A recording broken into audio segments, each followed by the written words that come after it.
Shalom, saudara yang kasih Tuhan Yesus Kristus.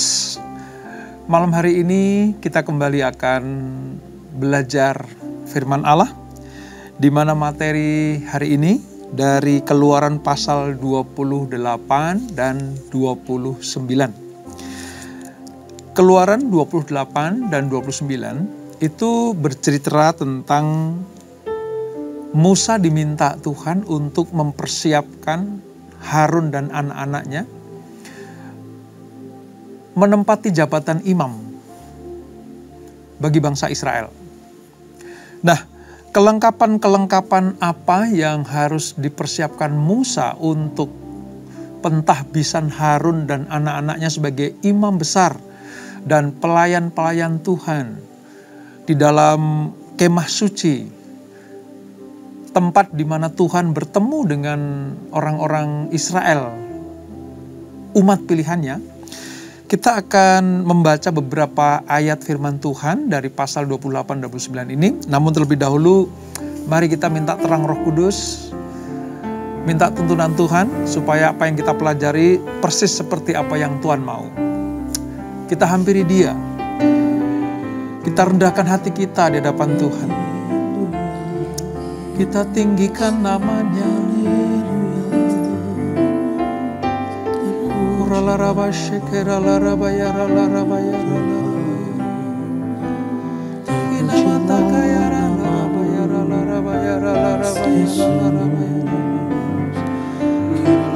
Haleluya. Syukur bagimu Tuhan. Urapi kami Tuhan.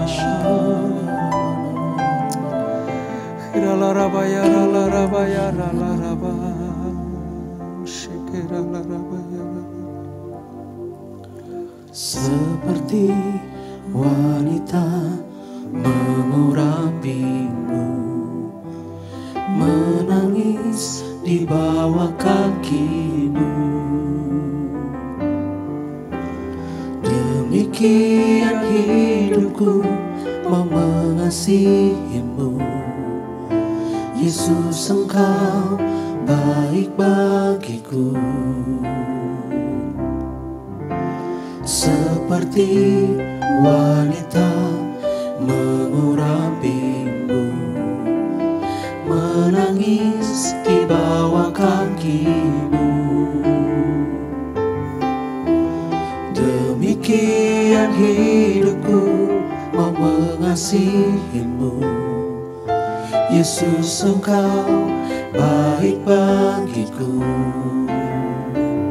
Sampai akhir ku menutup mata, ku tetap setia menanti janjimu.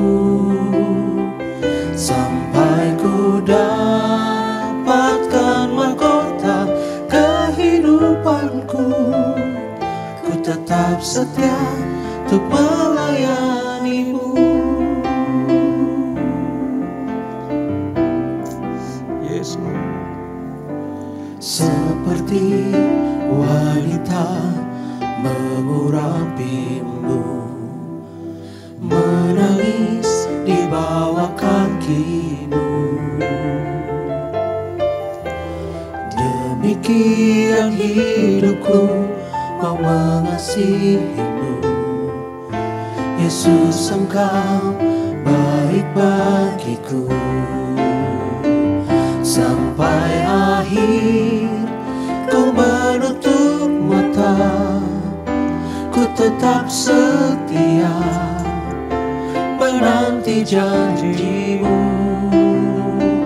Sampai ku dapatkan mahkota kehidupanku, ku tetap setia untuk melayanimu.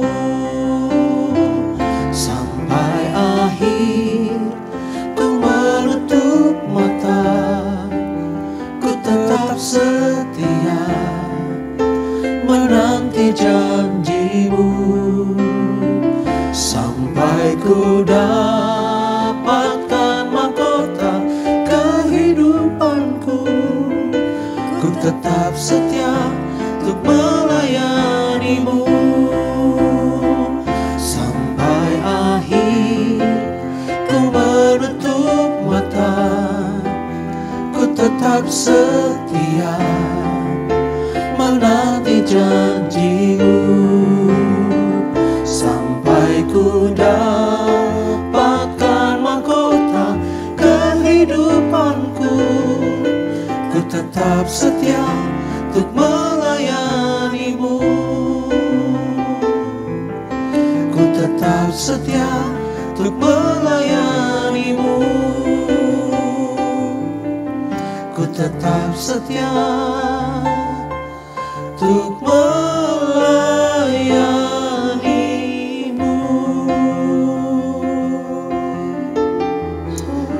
Ini kami Tuhan, sampai kami menutup mata. Kami mau setia kepadamu, melayani Engkau seperti yang sudah Kau tetapkan dalam hidup kami. Kami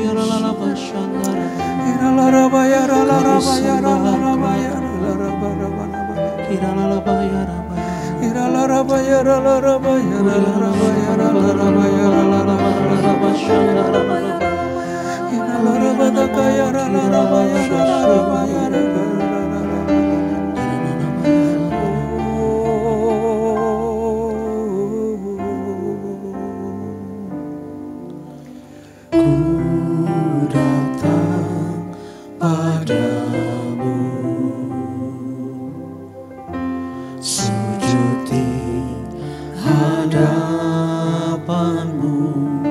ya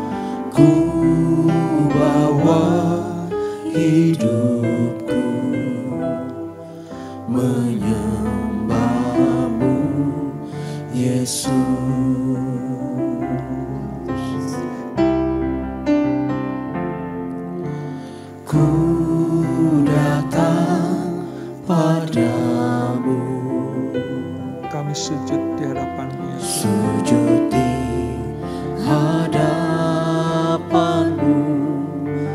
ku bawa hidupku menyembah-Mu, Yesus. Kami sembah Engkau Tuhan. Ku sembahkan Yesus. Kami sembah Engkau. Ku sembahkan Yesus. Ku angkat hatiku menyembah-Mu.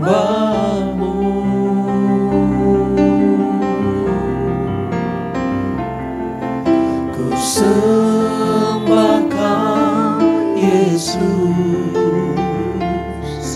Ku sembahkan Yesus.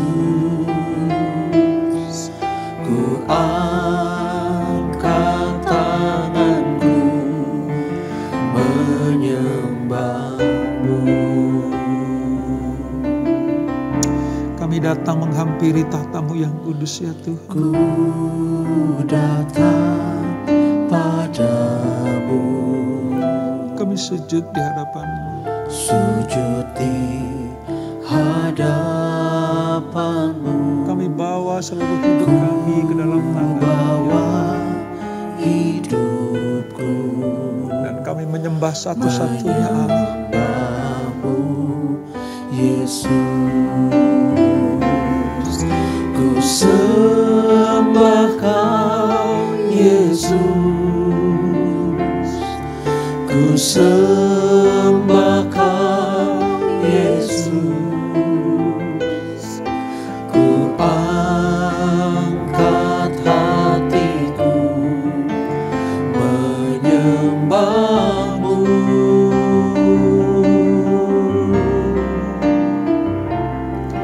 Ku sembahkan Yesus.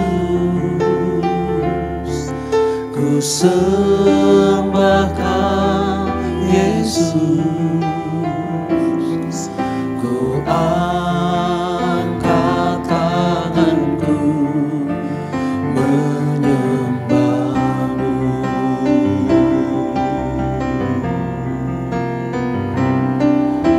sembah Kau Yesus, ku sembah Kau Yesus,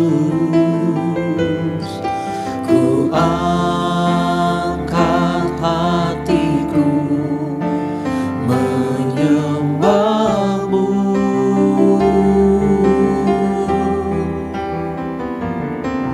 Ku sembah Kau Yesus, ku sembah Kau Yesus, ku angkat tanganku menyembah-Mu.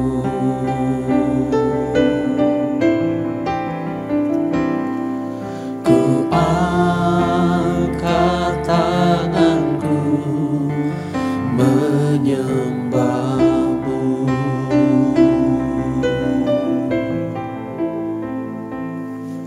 Ku angkat tanganku menyembah-Mu.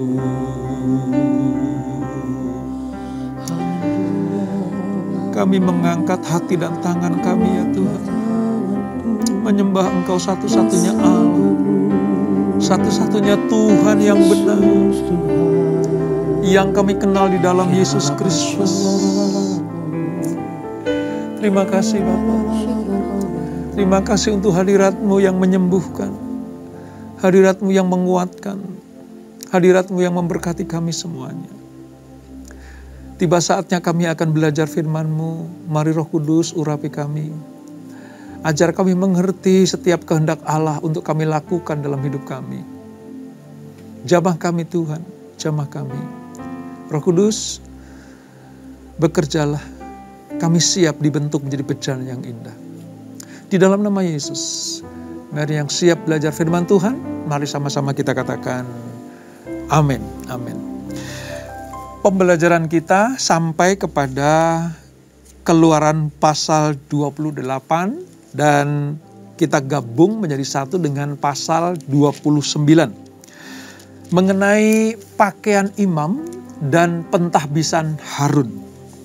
Saudara, apa perlunya atau apa pentingnya kita belajar tentang pakaian imam dan nanti sampai kepada pentahbisan Harun? Perlu kita ketahui bahwa Allah yang memimpin bangsa Israel keluar dari Mesir supaya bangsa Israel, umat pilihannya, anak-anaknya ini masuk ke tanah perjanjian, tanah yang penuh dengan susu dan madu, tanah yang dijanjikan Allah, dikeluarkan dari perbudakan untuk diangkat jadi anaknya, umatnya yang terberkati. Allah menetapkan sebuah aturan-aturan. Sejak dari Gunung Sinai, di mana Tuhan memberikan perintah-perintah hukum-hukumnya kepada bangsa Israel lewat Musa, maka Harun dan anak-anaknya yang sudah ditetapkan dan dipilih oleh Tuhan untuk menjadi keluarga imam, mereka harus mempersiapkan diri dengan baik.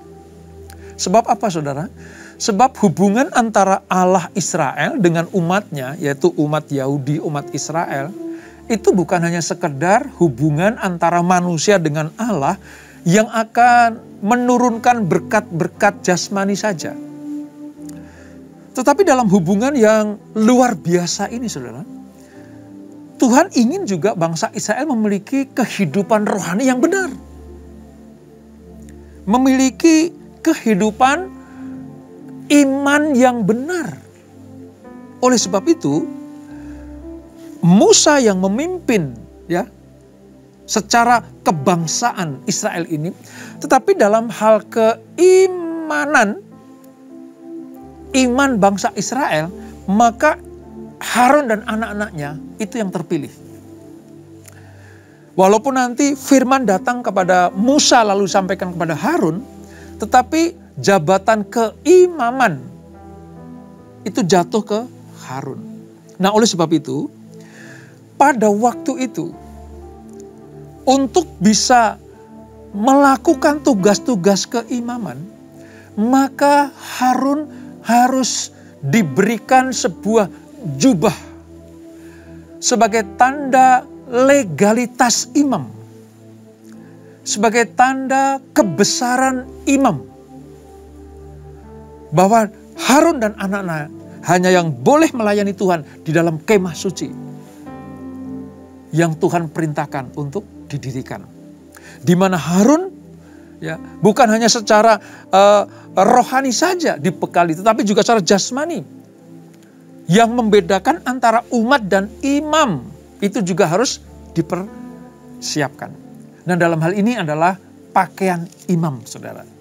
Itu lambang dari keagungan, lambang dari kebesaran yang dari Tuhan disampaikan kepada umatnya lewat Harun dan anak-anaknya. Oleh sebab itu, mari kita baca beberapa ayat, ya. Tidak semua ayat kita baca. Sebagai pengantar kita buka di dalam Keluaran 28 ayat 1 sampai dengan ayat yang ketiga. Perjanjian Lama halaman sekitar 89. Demikian firman Tuhan, Keluaran 28. Mengenai pakaian imam. Engkau harus menyuruh abangmu Harun bersama-sama dengan anak-anaknya datang kepadamu dari tengah-tengah orang Israel untuk memegang jabatan imam bagiku. Harun dan anak-anak Harun, yakni Nadab, Abihu, Eleazar, dan Itamar. Haruslah engkau membuat pakaian kudus bagi Harun, abangmu, sebagai perhiasan kemuliaan. Saudara perhatikan itu. Jadi bukan hanya jabatan yang melekat pada diri Harun dan anak-anaknya, tapi juga pakaian yang akan membedakan antara umat dan pemimpin agama pada waktu itu. Ya, jadi ini perhiasan kemuliaan. Ayat 3. Haruslah engkau mengatakan kepada semua orang yang ahli yang telah kupenuhi dengan roh keahlian, membuat pakaian Harun untuk menguduskan dia, supaya dipegangnya jabatan imam bagiku. Ini saudara, atribut keimaman Harun itu bisa terlihat di dalam pakaian yang sedang dikenakannya. Dan terhadap pakaian yang dikenakan Harun, Allah tidak main-main. Allah tidak main-main. Dari sini kita belajar. Dari segi apapun juga, selama itu hubungannya dengan Tuhan dan umatnya. Selama itu tentang kemah suci. Selama itu tentang cara-cara menghampiri Allah dalam pujian dan penyembahan.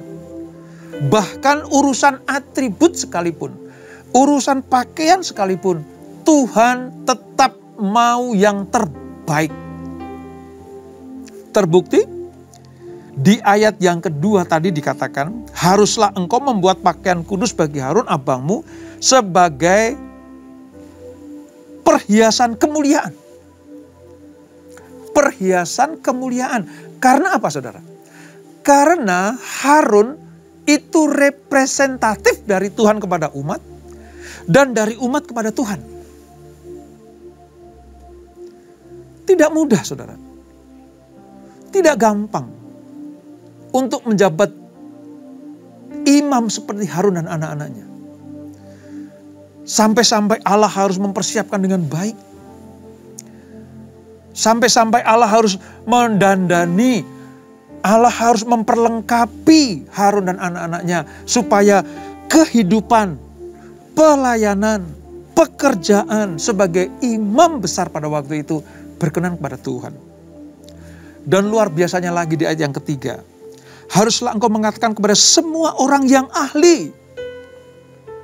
Yang ahli.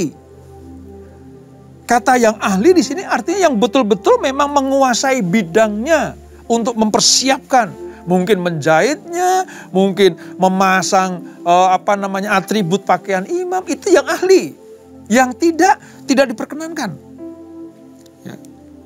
Bukan hanya ahli untuk membuat atau mempersiapkan pakaian imam, tetapi juga yang dipenuhi dengan Roh Allah.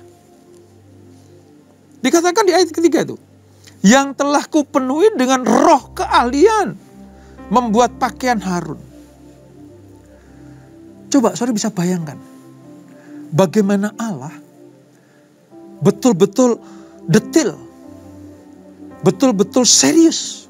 Sampai dengan pakaiannya pun Allah mau yang terbaik, yang ahli. Dan bukan hanya ahli atau cakap, tetapi juga dipenuhi dengan roh keahlian. Oleh sebab itu saudara, di dalam setiap jenis pelayanan kita, di dalam setiap jenis pelayanan kita, entah itu di gereja, entah itu di komunitas-komunitas, ya, selama ada hubungannya dengan hal-hal keimanan kita, maka sesuatu harus dipersiapkan dengan baik. Itu yang pertama. Yang kedua, harus dilakukan oleh orang yang dipilih Tuhan. Yang ketiga, diperlengkapi dengan perlengkapan-perlengkapan ilahi. Dan yang keempat, semuanya itu dipersiapkan oleh orang yang betul-betul ahli, terampil di bidangnya. Sudah bisa bayangkan, ketika bangsa Israel mempersiapkan ini, mereka sedang berhadapan dengan Allah yang kudus itu. Allah yang maha kudus itu. Detil-detilnya, ukurannya, panjangnya berapa, lebarnya berapa. Semuanya dipersiapkan dengan setepat-tepatnya, presisi. Dalam hal ini kita bisa memetik pelajaran. Melayani Tuhan tidak bisa main-main. Melayani Tuhan bukan hanya atas kehendak atau pikiran manusia saja. Tapi melayani Tuhan harus betul-betul mendapatkan langsung petunjuk dari Tuhan. Dipilih Tuhan, ditetapkan Tuhan, dan diperlengkapi Tuhan. Oleh sebab itu kalau saudara sedang dipilih Tuhan, saudara sedang dipersiapkan Tuhan untuk menjadi pelayan-pelayan Tuhan, imamat yang rajani, bangsa yang kudus, umat kepunyaan Allah. Saudara harus betul-betul serius, saudara harus betul-betul sungguh-sungguh. Kalau dari pihak Allah sungguh-sungguh, maka dari pihak kita juga merespon dengan sungguh-sungguh juga. Jangan asal-asalan. Ya, bisa saja Musa membuat pakaian asal-asalan untuk Harun. Musa bisa menetapkan ukurannya asal-asalan kepada anak-anak Harun untuk jubah dan pakaiannya. Tapi Musa nggak mau. Dia minta langsung dari Tuhan seperti apa dipersiapkannya. Bahkan Tuhan sudah mempersiapkan para ahli di bidangnya. Pelajaran yang kedua, untuk urusan kerajaan Allah. Untuk urusan kerajaan Allah. Tuhan sudah menyediakan ahlinya. Yang diurapi. Yang dijamah. Untuk apa sih saudara? Untuk keagungan rumah Allah, untuk keagungan gereja Tuhan, untuk keagungan pekerjaan Allah. Tadi dikatakan, Harun dan para ahli itu mencerminkan kemuliaan Tuhan. Jadi di dalam sebuah gereja, dalam pelayanan, dalam komunitas kekristenan kita, Allah sudah mempersiapkan para ahli-ahlinya itu. Yang Tuhan minta cuma satu, ayo diurapi, melakukan tugas pelayanan seperti yang Tuhan mau, tidak melenceng dari aturan-aturan Tuhan. Maka pelayanan kita, tugas keimaman di dalam pelayanan Tuhan, itu pasti menyenangkan Tuhan. Nah ini berbicara tentang apa saudara? Tentang pakaian imam yang dipersiapkan Musa dan para ahli-ahlinya itu untuk jabatan imam besar bagi Harun dan anak-anaknya. Yang kedua sekarang kita pelajari dalam pasal yang ke-29. Mengenai pentahbisan Harun dan anak-anaknya. Ini ada sekitar 37 ayat ya, tetapi saya akan rangkum dari ayat 1 sampai dengan ayatnya yang ketiga. Ya, perhatikan baik-baik saudara. Keluaran 29 ayat 1 sampai 3. mengenai pentahbisan Harun dan anak-anaknya. Setelah pakaian tadi dipersiapkan dengan baik, selesai, lalu ini perintah Tuhan. Inilah yang harus kau lakukan kepada mereka, yaitu Harun dan anak-anaknya, untuk menguduskan mereka, supaya mereka memegang jabatan imam bagiku. Ambillah seekor lembu jantan muda dan 2 ekor domba jantan yang tidak bercela, roti yang tidak beragi dan roti bundar yang tidak beragi, yang diolah dengan minyak, dan roti tipis yang tidak beragi, yang diolesi dengan minyak. Dari tepung gandum yang terbaik, haruslah kau buat semuanya itu. Kau taruhlah semuanya dalam sebuah bakul, dan kau persembahkanlah semuanya dalam bakul itu. Demikian juga lembu jantan dan kedua domba jantan itu.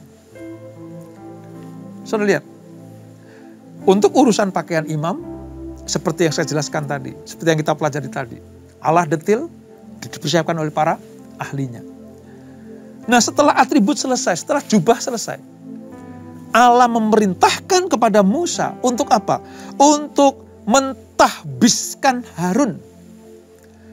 Tapi sebelum mereka resmi menjadi imam-imam bagi bangsa Israel, harus ada persembahan. Tujuannya apa? Untuk menguduskan Harun dan anak-anaknya. Inti dari pasal 29 dari kitab Keluaran adalah pengudusan para imam sebelum melakukan tugas-tugasnya. Ada sebuah upacara atau inaugurasi.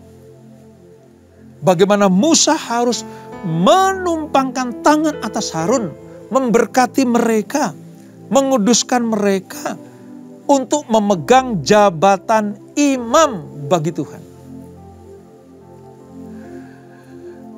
Pakaiannya saja nggak boleh main-main, saudara.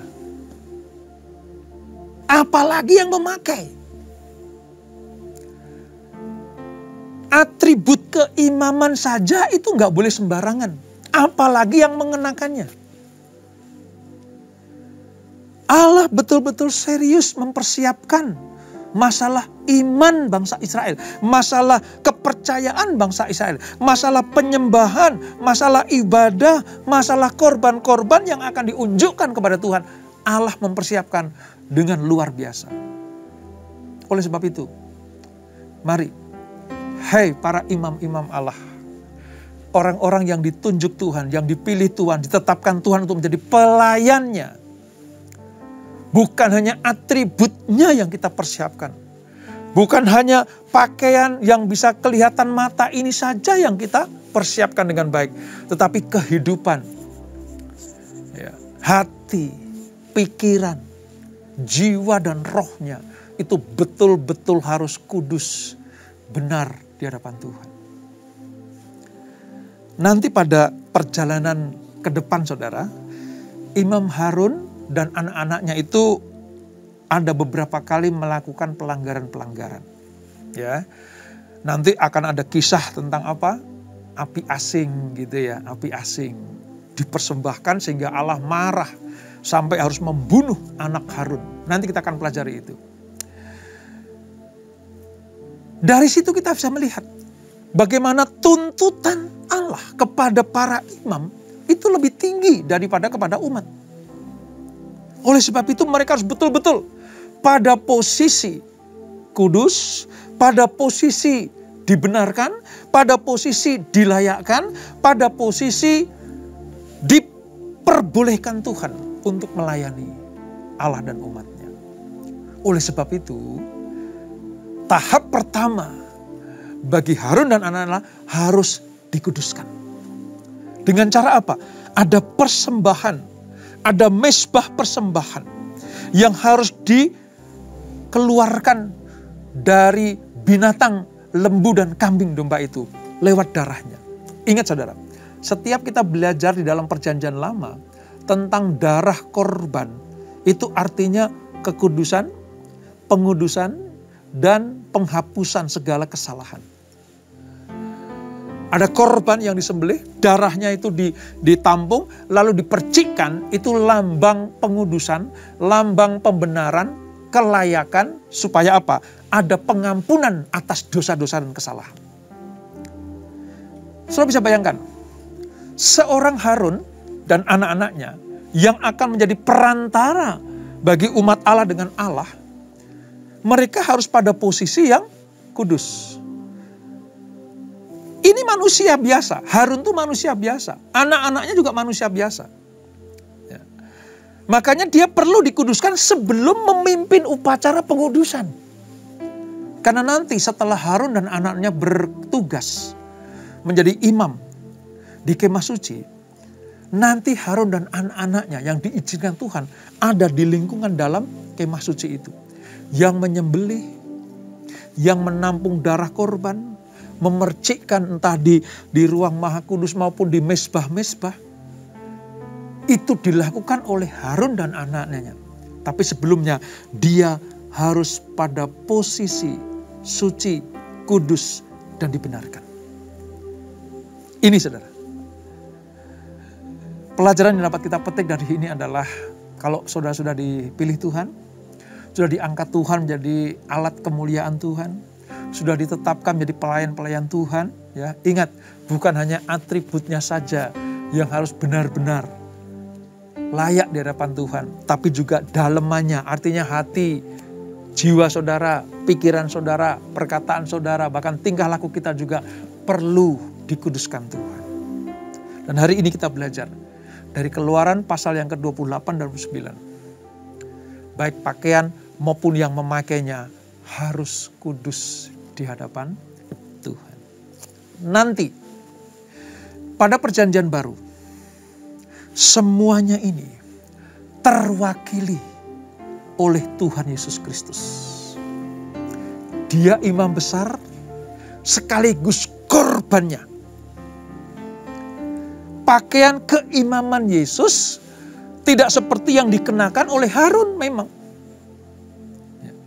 Tidak seperti yang dikenakan oleh Harun. Tetapi fungsi pelayanannya itu menyempurnakan pelayanan Harun dan anak-anaknya. Kalau pada posisi Harun kan harus ada korban yang disembelih. Bukan Harun dan anaknya yang disembelih. Tapi kambing, lembu, sapi disembelih. Tapi pada diri Yesus Kristus, dia sendiri, darahnya sendiri, darah Yesus sendiri yang dijadikan sebagai korban. Korban. Yang menyucikan bukan hanya pakaiannya, bukan hanya atributnya, tapi darah Yesus itu menyucikan semua dosa manusia. Wow, luar biasa.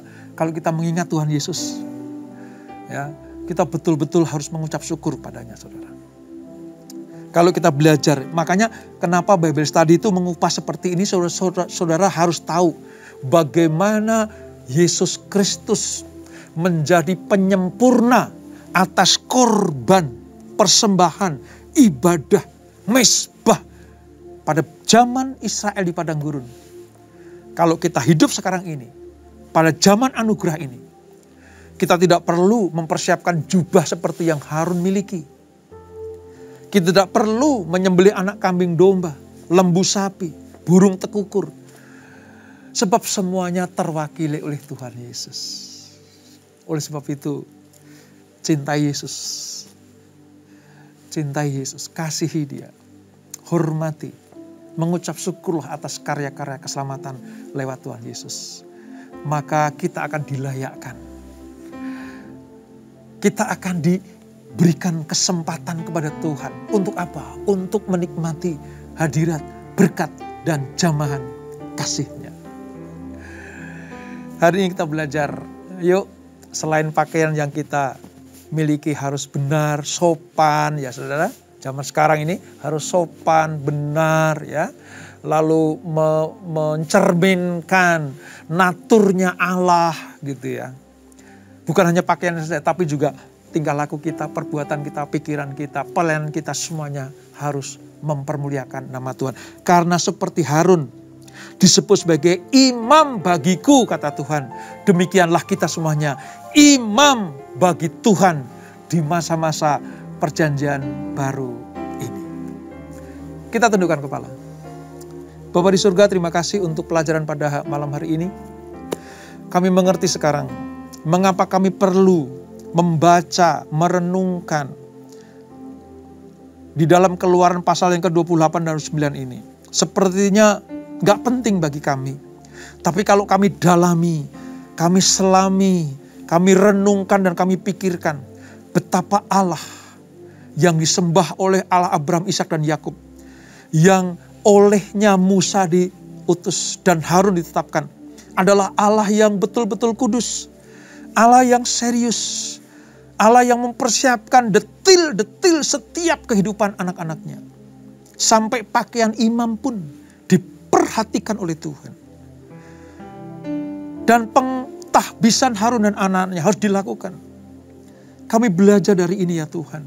Kalau kami terpilih, dipercaya Tuhan menjadi pelayan-pelayan Tuhan, imamat yang rajani, bangsa yang kudus, maka bukan hanya pakaian kami saja yang sopan, bukan hanya pakaian kami saja yang mencerminkan kemuliaan Allah, tapi terlebih daripada itu, hidup kami, pikiran kami, hati kami, pelayanan kami harus mencerminkan kekudusan dan kemuliaan Tuhan. Ampuni kami ya Tuhan kalau kami sering main-main, tidak serius dengan hal ini. Ampuni kami kalau kami tidak mempersembahkan pelayanan yang berkenan kepada Tuhan sebagai imamat yang rajani. Ampuni kami Tuhan, ampuni kami semuanya, supaya kami dilayakkan. Tahirkan kami Tuhan, tahirkan anak-anak-Mu, tahirkan para imam-imam-Mu. Biarlah berkat Allah turun atas kehidupan kami. Berkati anak-anak-Mu, berkati keluarga demi keluarga. Berkati para imam di keluarga, di dalam gereja, di dalam komunitas, semuanya diberkati Tuhan. Berkati para pemimpin kami, berkati para imam-imam yang di atas kami, semuanya diberkati Tuhan. Terima kasih Bapa, kami percaya umat yang Kau kasihi selalu melakukan apa yang Tuhan perintahkan dan selalu mendapatkan rahmat, anugerah, dan kasih setia dari Tuhan Yesus Kristus. Sebelum kami berpisah, kami siapkan hati kami terima berkat yang daripada-Mu. Kekasih-kekasih Kristus arahkan hatimu kepada Tuhan. Terimalah berkat kasih anugerah dari Allah Bapa yang berlimpah-limpah di dalam anaknya yang tunggal Tuhan Yesus Kristus. Dan persekutuan yang manis dalam Roh Kudus menyertai kita semuanya. Mulai hari ini sampai Maranatha, Tuhan datang yang kedua kali menjemput kita semuanya. Dibawa masuk dalam perjamuan kawin anak domba. Menikmati kemuliaan kekal sampai selama-lamanya. Yang diberkati, sama-sama kita katakan amin. Tuhan Yesus memberkati.